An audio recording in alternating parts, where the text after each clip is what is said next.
It's going good. It's going good. How are you doing, Trym? I'm doing very well. So, for the people who don't know me, well, I'm Trym. I work on the Quantum Hosky project for input output. So, who are you, Marcus? For those who don't know me, I'm Marcus Vess, and I'm also working on Quantum Hosky with Trym. Specifically, I'm covering the biotechnology aspects of the project. Okay, so biotech. What does that actually include? Like, it sounds like, I don't know, hospital equipment. Yeah. So biotech, huge field that touches everything. Hospitals, at-home equipment, specifically though, really anything to do with the human body, any technology developed with the intention of interacting with it. That's going to be biotechnology. But specifically, what we're interested in are neurotechnology applications for Quantum Hosky. Okay. So some brain stuff. Oh yeah, big brain stuff. Specifically, all about monitoring the brain.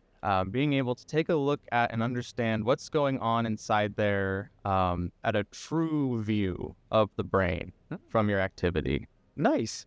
Yeah, because for the people that are familiar with Quantum Hosky, this doesn't come as any surprise, but if you're not, Quantum Hosky, it's a crazy project. It has so many wicked and cool components, and it's really an exposure to like some bleeding edge technology. And this is really where you come in. It's we have in the project broadly, there's a video game there that's 4-dimensional, hypervoxels, sim crafting. It's a lot of stuff, but we also have artificial intelligence. We have quantum computers, and then this is a play on the sort of synthetic biology type angle. So we both have brain-computer interfaces. So that's the EEG headsets that read your brain waves. And we also have, the dish brains, which is this, I would maybe wager a bit of a controversial technology just in its pure existence. So, how did you even get into this space? How does one get into this space? So I went to CU Boulder for biomedical engineering. And in my tenure there, in our 5th year or your final year, you have your senior design project where an outside company has something they want you to do and they sponsor a group of students to solve that problem. I was lucky enough to have input-output approach our group with the intention of developing a brain-computer interface specifically for enhancing a user's focus. Since the year 2000, compared to 2020 when we were doing that study, the human attention span has dropped incredibly far. Where someone used to be able to focus for, say, 20 minutes, it's closer to more like 1 minute, 30 seconds at this point for the average individual. Yeah, it's a pretty significant drop over a couple decades. And so Charles was interested in a way to naturally increase one's ability to focus. And the way we pursued that is through brain-computer interfacing. Now, for those of you who don't know what a brain-computer interface is, we take EEG sensors. If you've ever had a sleep study or a concussion, it's all these little sensors hooked up to your forehead and scalp. What they're doing is reading the electric activity of your brain, seeing where you're having activity, how much activity, and from there we can start to infer a lot of information about the user. Specifically for this platform, we were looking at someone's ability to focus. So the device we built, while you're wearing it, is tracking your focus level. If it sees there's a big deviation, it would vibrate at you. No more than like your phone going off in your pocket, but it would tell you, hey, you're not focused. You need to bring it back to whatever you're intending to do. And that sounds like a lot. It sounds like very complex, but realistically, a team of 5 college students were able to, for less than $500, we really didn't have to buy much. We were able to get sensors, wires, chips, bring it all together into a product when none of us had ever built one of these before. We were all in the biomedical engineering world, but none of us were specifically locked down into neurotechnology.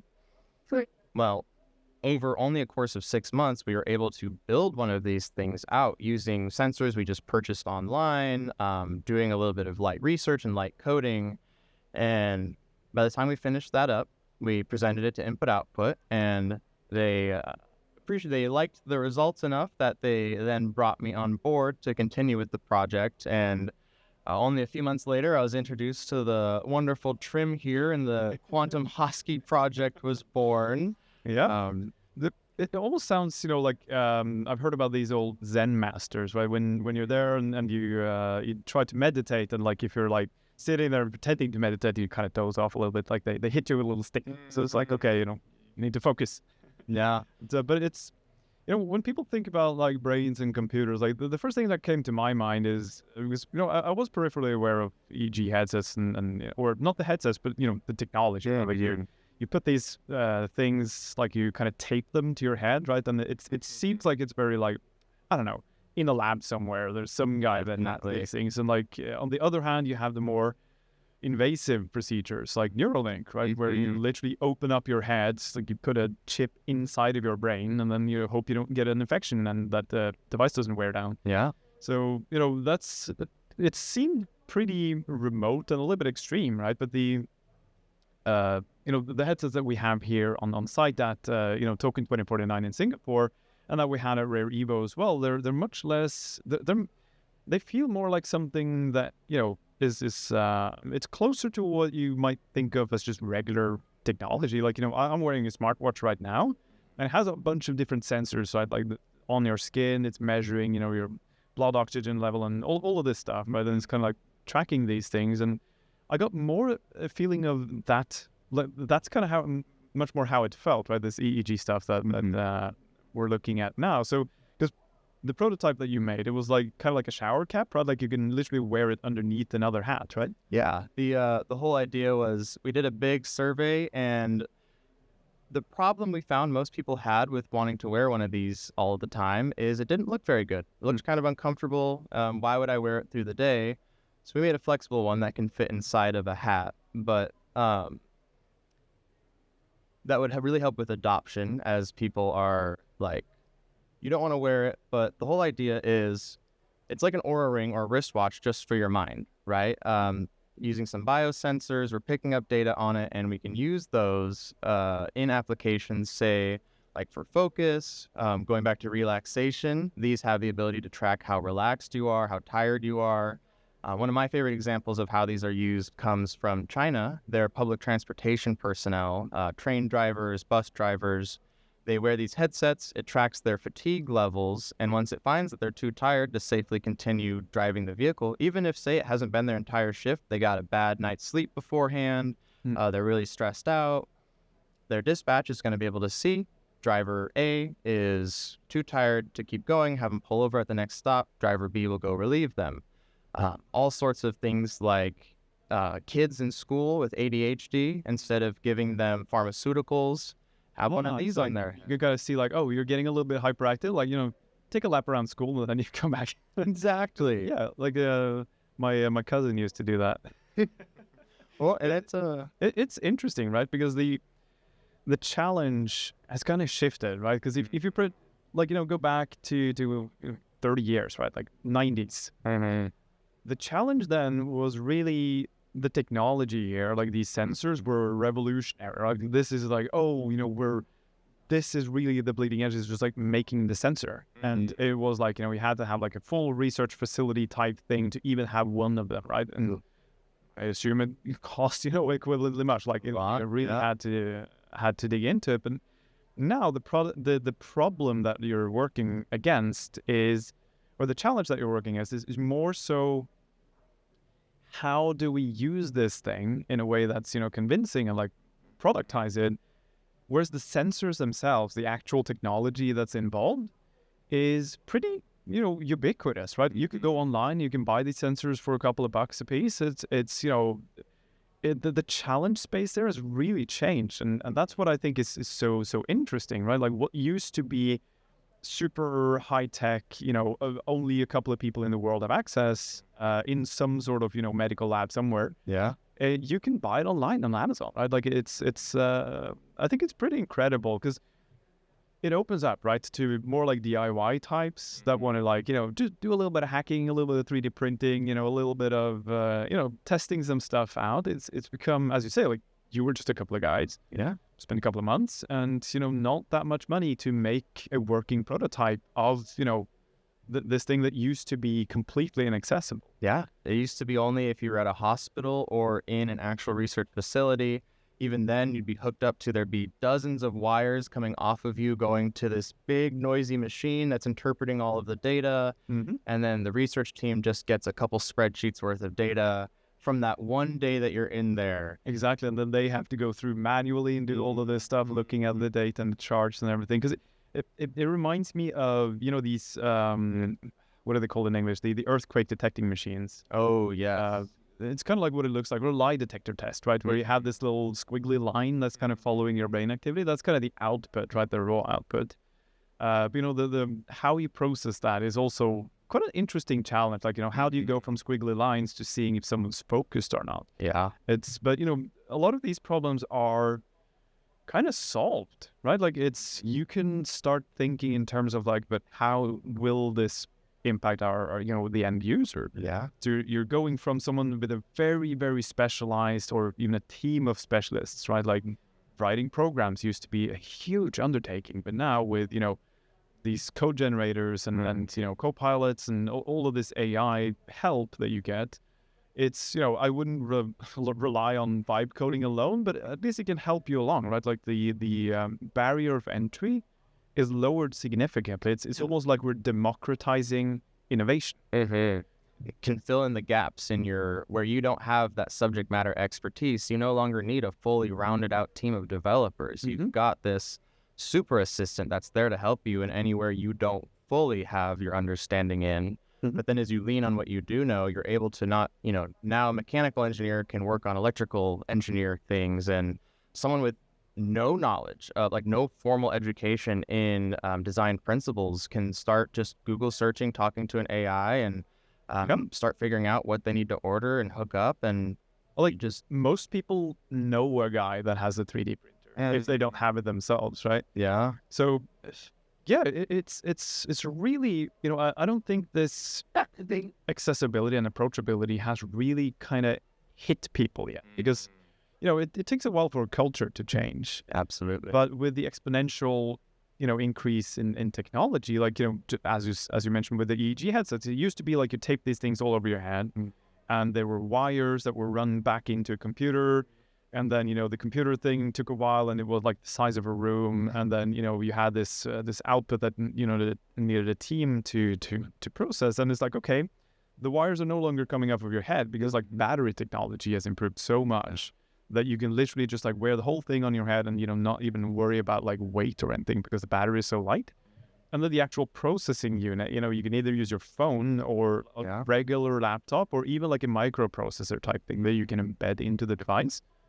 And then, like the actual data stream that you're inputting, like or getting out of this thing, the algorithms to process that are also so mature that you can now, there's a lot of open source libraries that you can use. There's a lot of best practices. Even the research is, a lot of it is pretty open, so you can rely on that. And like, even if you're not sure what you're looking for, you can use AI tools to help you find the thing you need. Mm-hmm. And it's such an incredible time to be, young, right? And in an innovation space, because the distance between, being just like a guy with a computer and the absolute bleeding edge of technology is so short.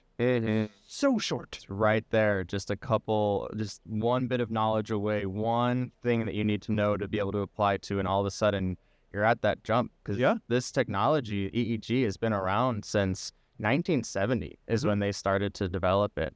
And so we have 50 years of EEG and clinical research backing all of this technology. And we're just at the point now where, exactly as you were saying, sensors and the transistors and the algorithms, they're all at that exponential growth rate to where it's just taking off faster than products can be made. But we're slowly picking up those breadcrumbs of, oh, well, wait, the researchers and everyone in the hospital, people have used it for this application before.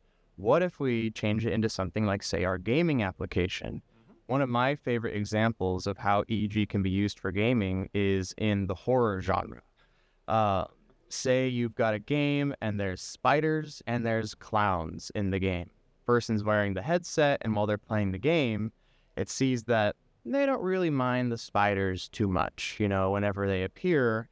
But when the clowns appear, man, that really starts to rile the person up and really starts to scare them. So then the game world knows, okay, I'm going to take them to the circus. I'm gonna start throwing all the clowns at them, and it lets it become a personalized experience for that user. And you can personalize it without having to have a bunch of back-end data. You could take a virtual, an AI, and have a game world designed to do a similar thing, but you need that backwards information from the user before they're able to do it. Now with EEG technology, we can get that instant response from your brain. We can know exactly kind of whether you like something, whether you dislike something, if it disgusts you, if it really intrigues you. We're able to start finding out all these things about the user in that moment without having to have a bunch of data. So it's really opening up the world to, or the field to, new applications and new products that we can pursue. And we're just beginning. It's just the start. Oh yeah, for sure. I mean, I've played a couple of role-playing games, right? Like proper D&D type stuff. Baldur's Gate is a good approximation of that. And with the rise of AI, and we're still so early in the actual integration with proper AI into games, because when you're thinking about, AI in games, it's like, like the AI of this NPC is so bad, right? Like it's just walking into a wall, or, this escort quest is going to be horrible because the AI always like rubber bands back to like a preset path. And it's like, but, having autonomous agents and, these things kind of show up in games. And like, imagine if you have, as you say, like this horror type game, like how are you going to in practice do that? Well, generative AI could even help, build parts of the game world to sort of tailor it based on some preset, inputs from people. And then the AI can work kind of like a dungeon master in a way, right? Or a game master, where it's like, they're kind of tracking, okay, like, are you, what kind of situations do I want to expose you to? What kind of quests do I want to send you down? And what kind of problems do I need you to, or do I want you to try and solve? And you can kind of like tailor these experiences. And, fear is not the only, emotion that you can look into. There's some interesting games out there, like Return to Eden is a kind of a niche game, but it encourages you to, in the process of moving through the game world, to sit down and just have, like a 2-minute meditation session. And it's like, showing a little breathing exercise on the screen. And it's really nice. It's kind of like putting you in a mind space when you're playing this game that kind of like relaxes you. And then you have some problems, some sort of, dynamic stuff. There's not a meditation app, but it's just like embedded into this game. And, when you can really, like, as is mentioned, when you have these devices, you can track the state that people are in. And it's not just a raw signal. You can like, okay, how focused are they? And how are they in a flow state or not? There's a lot of applications where you can like help people along to stay in whatever mind state you want. Like, some people seek out this thrill of the horror experience. Some people prefer, like just like a cozy sort of, comfy, chill game. Like, it's literally a genre called cozy games, where it's just like, kind of farm build stuff where you're just like, just tending to your little farm, doing some stuff. And yeah, like tailoring the experience to sort of help you maintain this goal mind state, I think is really interesting. And Charles did this weird experience recently at the Monroe Institute, right, with remote viewing and stuff. It's like, okay, this is pretty out there. But, there's a process there, and it's like the goal of the process is to put you in a mind state that allows you to be open to whatever. And, like, you can literally tailor, like, you can gamify that journey, right? You can make it into sort of an interactive experience, track sort of where along the curve are the people based on, this input. And then you can kind of tailor their experience as they go uniquely. It's like it's like a private tutor, right? Yeah. Everyone has their own sort of, helper along the way. Exactly. And when you combine technologies like this, that's when you get some really, really interesting results, right? Because we're talking about video games, biotech technology, EEG sensors, AI, procedural generation, all of this type of stuff. Like when you really play around with what kind of house can I build on these pillars, that's when, you know, real cool products come out of it, I think. Yeah, it's we're just opening this. It's Pandora's box right now. We're just starting to get into those actual applications because, again, 50 years of really medical applications, and now we're at the point where, oh, we can start to have fun with this. You know, we don't need a full research team to do it. And so, just as you were saying, a lot of intersections of technology. BCI is only one of the 5 pillars of Quantum Hosky, and of the 2 that I'm in charge of, the second pillar is very, very similar, but it kind of takes AI, kind of takes BCI, and it creates something entirely new. Our friends down at Cortical Labs have developed what's called organoid intelligence. Everyone's heard of AI. Now we've got organic intelligence. This is the dish brains, right? Yes, exactly. And what's fun is it's the same exact thing as a brain computer. It's just a sensor picking up your brain's activity. But what we've done, or what they've done, is they take brain cells, you put them on a petri dish, grow them like a normal cells, and on the bottom of that dish is just a bunch of sensors, exactly like what's on your head. And we're able to first see the activity of those brain cells, you know, where it's having electrical activity. And then next, you can also write to it. So you can send signals back to the brain and interact with it. You can start to almost in a way have a conversation with these brain cells where you're giving it these inputs and it's seeing them. It takes time to kind of decipher and figure out what's going on, but they're very fast at figuring out what's going on in their world. And in fact, they the company ran a comparative test of 3 MLMs against the dish brain, and the dish brain outperformed them in every single metric. It learned faster on less data while being more energy efficient than all of the other ones. That is actually really impressive. And it's like the dish brain is, since I mentioned Neuralink, it's like the reverse Neuralink. Right? Neuralink, you break open your head and you put like a chip inside. It's like that's the computer to brain interface.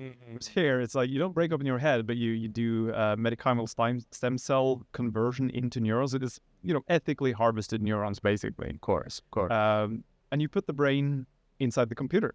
Yeah. And that is pretty cool. And then you use it almost like AI, but it's not quite AI, right? It's more like a synthetic intelligence type thing. It's like, you know, it's real brains. It's, you know, not artificial in that way, but you are kind of assembling it in an artificial way. It's just like, what is this thing, right? Like it's pretty cool. Yeah, we're so excited to see where it goes and takes us. Are we able to talk about Azathoth at this time, or is that something for down the road? I mean, it's a good teaser. Let's just say it's a good teaser. I think, you know, the dish brains, they're gonna have some stuff to do in the game, and you know, it's gonna be interesting to see what they get up to, and whether or not they can collaborate with the people and the AI to, you know, achieve a certain goal in the game. Which will be exciting when people get to hear about. But yes, the dish brains are essentially, so the two fields, it's fun because they're the same technologies, just like you said, you almost inverse the two and then you get entirely different applications of what you're doing. And we're at an exciting time right now where the technology is so far ahead of the products that it's up to innovators and people who are willing to get their hands dirty, jump into this new technology. You know, there might not be a big company that's already pioneering this with teams of engineers across the world. We're at the point where, and not just with brain computers and dish brains, but really any kind of innovative field at the moment, realistically, anybody, yourself, if you're dedicated enough, get a group of friends together, and you can start to bring these things together. Any realm of the possible, you can bring it together, test it out. If it doesn't work, talk to your AI, talk to your buddies, and you can really start to flush something out. You no longer have to have a full-on company to make these things. The power is starting to shift back into the hands of the individual in the sense of anyone can pick it up. Anyone can do these applications, it just takes dedication now. It doesn't necessarily take. It evokes these images of, you know, a young Steve Jobs and you know, Wozniak, right? Like inventing Apple in their garage, right? Like, you know, okay, just a couple of guys doing the thing. Now, that can, like, they were super geniuses, right? You lower the threshold, and everyone has a garage. Everyone has access to basically all of the components that you need to do this. And even, like, you can offload some of the sort of thinking complexity, right? Because obviously you don't want the AI to do the thinking for you, but you can strategize with it. It's a very capable mentor or partner that can help you learn what you need to do to do this type of thing. So even if you're not, you know, like, you don't know where to start, well, you know, ask that question. Like, just make sure that you ask the question that you actually have. Like, you know, hey, how do I start? And then it's going to, you know, give you some sort of, you know, standard answer. Maybe you're happy with it, maybe you're not. You know, maybe try to re-prompt a little bit, learn some prompt engineering. And then, you know, you can follow this path into, like, okay, now I'm pretty certain about the procedure from going from where I'm at now to getting to the goal. Now let's start experimenting and having some fun. Exactly. It's all about. Yeah, I think, you know, we're at the verge where we're about to rewrite the rules of society, and you know, this technology and accessibility of it is a major part of that. Anyway, it's been great fun. You know, the event is great, and I certainly hope that the people that are here go by the booth, try out the activation, and you know, pay attention. We're coming out with some cool stuff soon. We've got a lot coming down the pipeline right now, and starting at TOKEN2049 in Singapore, but man, we've got a lot of things coming down, so it's gonna be a pleasure, and I can't wait to continue to explore it with you, Trym. Always good to see you in person, and catch you next time. All right. You get that. Okay. Okay, cut the